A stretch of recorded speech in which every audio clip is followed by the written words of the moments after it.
Doctor صاحب میں آپ سے یہ جاننا چاہوں گا، دہشت گردی کے حوالے سے ہمیں بیرونی چیلنجز بھی ہیں، افغانستان سے مسلسل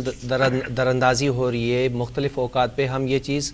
پوائنٹ آؤٹ بھی کر چکے ہیں، لیکن ہم نے دیکھا ہے کہ اس میں ایک کمی نہیں آ رہی۔ ایک ریزن یہ بھی دیا جا رہا ہے کہ جو امریکہ نے ہتھیار چھوڑے تھے، اسلحہ چھوڑا تھا افغانستان میں، وہ استعمال کر رہے ہیں تحریک طالبان افغانستان والے پاکستان کے خلاف، اور مختلف اوقات پہ ہم نے افغانستان کو احتجاج بھی ریکارڈ کرایا، یہ بھی کہا کہ بھئی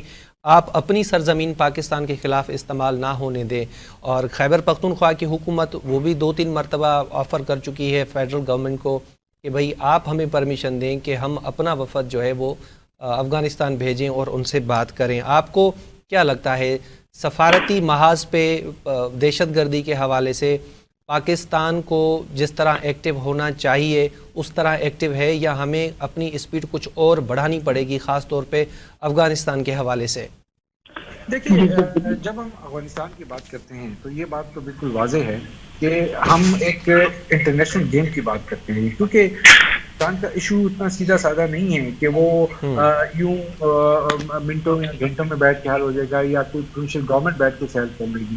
آپ جانتے ہی ہیں کہ اس میں وزارت خارجہ انوالو ہے، اس میں فیڈرل گورنمنٹ ہے، اس میں ریاستی ادارے ہیں، تو وہ تمام جب تک سیم پیج پر نہیں آئیں گے یہ مسئلہ حل نہیں ہوگا۔ یہ بجائے اس کے کہ یہ کوئی بارڈر ٹریڈ کی تو بات نہیں ہے کہ صوبائی حکومت ہمارا بارڈر ٹچ کرتا ہے افغانستان کے ساتھ، ہم مل بیٹھ کے مسائل کو حل کر لیں گے، ٹھیک ہے، یہاں سے نمائندگی ہونی چاہیے، یہاں کے لوگوں کو اس میں جرگے میں یا جو بھی وقت اس میں شامل کرنا چاہیے، کیونکہ وہ ہمارا کلچر ہے کہ زبان کہ ہم اچھی طریقے سے بات کر سکتے ہیں۔ بٹ اس کے ساتھ ساتھ اس کے ساتھ ساتھ یہ ضروری ہے کہ مرکزی حکومت جو ہے وہ ان معاملات کو ٹیکل کرے، وہ ایک وقت تشکیل دے اور وہ ریاستی سطح پہ اور مرکزی سطح پہ وہ افغانستان کے ساتھ بات کرے۔ جہاں تک آپ نے اسلحے کی بات کی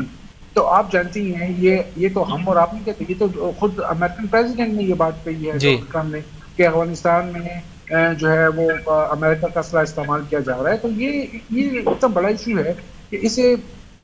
کوئی میرا نہیں خیال کہ کوئی ایک صوبائی حکومت بیٹھ کے یہ مسئلہ حل کر لے گی۔ اس میں ایک جامع انداز میں معاملات کو دیکھنا چاہیے، جس میں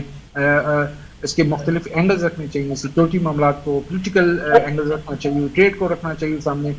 خطے کے حالات کو سامنے رکھنا چاہیے، یہ تمام معاملات۔ اور پھر خصوصاً امریکن الیکشن کے بعد جو چینج آئی ہے، ڈونلڈ ٹرمپ وہاں پہ برسر اقتدار رہے ہیں، ریپبلکنز آئے ہیں، وہاں کی پالیسی میں ہمیں اب ایک شفٹ دکھائی دے رہی ہے۔ تو ان تمام معاملات کو سامنے رکھتے ہوئے اگر بات کو آگے بڑھایا جائے گا تو میرے خیال میں مؤثر انداز میں ان تمام معاملات پر قابو بھی پایا جا سکے گا اور ایک اچھے اور بہتر انداز میں آگے بڑھ پائیں گے۔ اچھا شاہد صاحب، فل فور کیا ہونا چاہیے ایسے واقعات کو روکنے کے لیے؟ آپ کیا تجاویز پیش کریں گے خیبر پختونخوا کی حکومت کو، فیڈرل حکومت کو، یا جتنے بھی اسٹیک ہولڈرز ہیں اس میں؟ دیکھیے، میرا خیال میں بات یہ ہے کہ فیڈرل گورنمنٹ کو فوری طور پہ ایک اجلاس بلانا چاہیے جس میں خیبر پختونخوا اور بلوچستان کے چیف منسٹرز بھی ہوں، گورنرز بھی بیٹھے ہوں، اور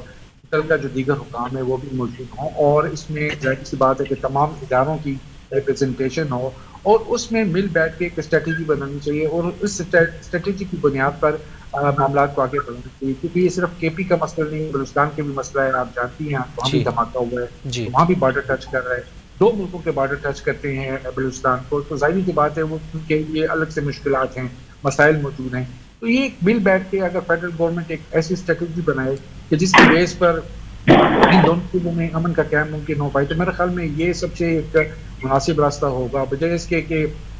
کے پی اپنے طور پہ آگے چل رہا ہو، بلوچستان اپنے طور پہ آگے چل رہا ہو۔ میرا نہیں خیال کہ اس سے کوئی بہتری آئے گی، بلکہ اس سے معاملات میں مزید بے گار پیدا ہوگا۔